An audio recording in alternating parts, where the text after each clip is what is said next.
సత్తుపల్లిలోని వి convention function hall నందు భారతీయ యువ మోర్చా ఆధ్వర్యంలో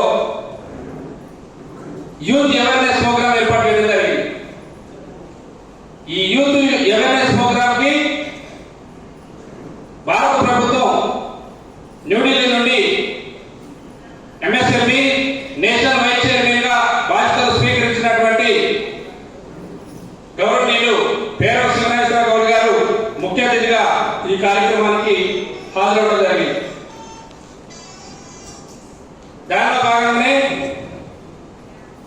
భారతీయ యువ సేవా సంఘ ఆధ్వర్యంలో పేరవ శ్రీనివాసరావు గౌడ్ గారికి ఘనంగా మా మహిళా కార్యకర్తలు మా కార్యకర్తలు సన్మానం చేయడం జరిగింది. భారతీయ యువ సేవా సంఘ అనేది భారత ప్రభుత్వంలోని 3 గవర్నమెంట్ శాఖలకి మూడు గవర్నమెంట్ శాఖలకి అనుబంధంగా పనిచేసేటటువంటి ఒక సంస్థ. ఒకటి కేంద్ర హోంశాఖ, 2 కేంద్ర గృహ నిర్మాణ శాఖ, 3 ఎంఎస్ఎంఈ, 4వది రాష్ట్రీయ స్వయం సేవక సంఘ్ ఆర్ఎస్ఎస్ సిద్ధాంతాలకు అనుబంధంగా పనిచేస్తున్నటువంటి ఏకైక పెద్ద సంస్థ.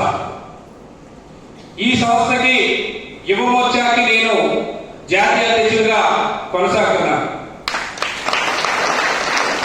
ఈరోజు సత్తుపల్లిలో కార్యక్రమం ఏంటంటే ఇప్పుడున్నటువంటి పరిస్థితుల్లో యువత 18 సంవత్సరాల నుంచి 20 సంవత్సరాల లోపు ఉన్నటువంటి ప్రతి ఒక్క కుర్రాడు చదువుకొని నిరుద్యోగులుగా ఉండి ఉద్యోగాలు లేక తల్లిదండ్రులని మొఖాలు చూడలేక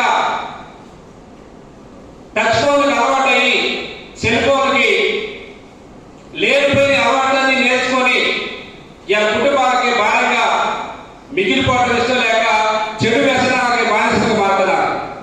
ప్రధానంగా తాగుడికి, గంజాయి, మత్తు పదార్థాలు, కోడిపందాలు, పేకాట ఇలాంటి వాటికి అలవాటు పడుతున్నారు. దీని నుండి యువతను నరేంద్ర మోడీ గారి దారిలో నడిచేందుకు, నరేంద్ర మోడీ గారి బాటలో నడిచేందుకు భారతీయ యువ సేవా సంఘ అనేది నేషనల్ ఫౌండర్ భరణి బాలకృష్ణ గారు, నేషనల్ ప్రెసిడెంట్ అయినటువంటి రోషన్ గుప్తా గారు, నేషనల్ కోర్ కమిటీ చైర్మన్ గా ఉన్నటువంటి డాక్టర్ చౌరదాస్ గారు, వారి సూచన మేరకు మేము ఈరోజు సత్తుపల్లిలో ఈ అవేర్నెస్ ప్రోగ్రాం ఏర్పాటు చేయడం జరిగింది. దీనికి పోషకులుగా భారత ప్రధాని నరేంద్ర మోడీ గారు, కేంద్ర హోంమంత్రి అమిత్ షా గారు, పీయూష్ గోయల్ కేంద్ర వాణిజ్య మరియు పరిశ్రమల శాఖ మంత్రి, అనురాగ్ ఠాకూర్ సమాచారం మరియు పారిశ్రామిక మంత్రి, డాక్టర్ సుబ్రహ్మణ్య స్వామి విరాట్ హిందుస్థాన్ సంఘ్ జాతీయ అధ్యక్షులు, డాక్టర్ సురేష్ ప్రభు రాజ్యసభ సభ్యులు మరియు ప్రధానమంత్రి షెర్పా యోగి ఆదిత్యనాథ్ గారు, డాక్టర్ రామ్నాథ్ పాశ్వ గారు, మాజీ ఎంపీ వెంకట అయోధ్య, శ్రీ మహంత్ నరేంద్రగిరి లేటు అకార్ పరిషత్ అధ్యక్షులు, డాక్టర్ సుదర్శ త్రివేది రాజ్యసభ ఎంపీ, దినేష్ శర్మ మాజీ ఉప ముఖ్యమంత్రి, అదేవిధంగా ఆర్ఎస్ఎస్ మోహన్ భగవత్ జీ గారు, వీళ్ళందరూ కూడా ఈ సంస్థకి సపోర్ట్ ఉన్నారు పోషకులుగా. దీన్ని దృష్టిలో ఉంచుకొని భజన దళాలు, ఏబీవీపీ, విద్యార్థి పరిషత్తు, ఆర్ఎస్ఎస్, బీవైఎస్ఎస్ అన్ని కలిపి పనిచేస్తున్నటువంటి ఏకైక సంస్థ. కేవలం రాజకీయ సమావేశం కాదు, ఇది రాజకీయానికి సంబంధించిన సమావేశం కాదు. కేవలం ప్రజా సమస్యలు, గ్రామాలలో ఇల్లు లేవు, చాలా మందికి గ్రామాలలో సీసీ రోడ్ల నిర్మాణం లేదు, గ్రామాలలో అంగన్వాడీ స్కూళ్లు లేవు, గ్రామాలలో ఒక మనిషి చనిపోతే సమాధి చేయడానికి స్థలాలు లేవు. ఇలా వర్షాలు వస్తే ఇళ్లలో ఉండి ఆ రేకులు వేసుకునే పరిస్థితి లేదు. ఆ రేకులో నుంచి, ఆ తాటకుల్లో నుంచి ఇల్లు పడుతుంటే ఒక తల్లి అన్నం తింటుంటే కొడుకు గొడుగు పట్టుకునే పరిస్థితి ఉంది. గ్రామాల అభివృద్ధి జరగలేదు. ఈ సమస్యల మీద మేము రాష్ట్రపతి గారి దృష్టికి ఒక వారం రోజుల క్రితం తీసుకెళ్ళడం జరిగింది. గౌరవనీయులు రాష్ట్రపతి గారి దగ్గర నుంచి 2 రోజుల్లోనే తెలంగాణ రాష్ట్ర గవర్నమెంట్ కి ఆదేశాలు ఇవ్వడం జరిగింది. భారత ప్రధాని నరేంద్ర మోడీ గారి దృష్టికి తీసుకెళ్ళడం జరిగింది. భారత ప్రధాని నరేంద్ర మోడీ గారి పేసి నుంచి కూడా పిఎంఆర్ఓ పోసి పేసి నుంచి కూడా 2 రోజులలో తెలంగాణ గవర్నమెంట్ కి వాళ్ళు అడిగిన దానికి మీరు న్యాయం చేయాలని చెప్పి గవర్నమెంట్ కి ఆదేశాలు ఇవ్వడం జరిగింది. ఇవాళ గిరిజన పూజారి విషయంలో 6 సంవత్సరాల నుంచి పోరాడుతున్నాం. 2800 మందికి జీతాలు ఇవ్వాలని చెప్పి గౌరవ హైకోర్టులో ప్రసాద్ గారు అడ్వకేట్ గారు హైకోర్టులో పిటిషన్ వేయడం జరిగింది. దేవాదాయ శాఖ ఎన్విరాన్మెంట్ కమిషన్ కూడా పూజారికి శాతం ఇవ్వడానికి సిద్ధంగా ఉన్నాం, వాళ్ళ జాబితా తయారు చేసి ఇవ్వండి చెప్పి ఎన్ని కూడా విజయాలు.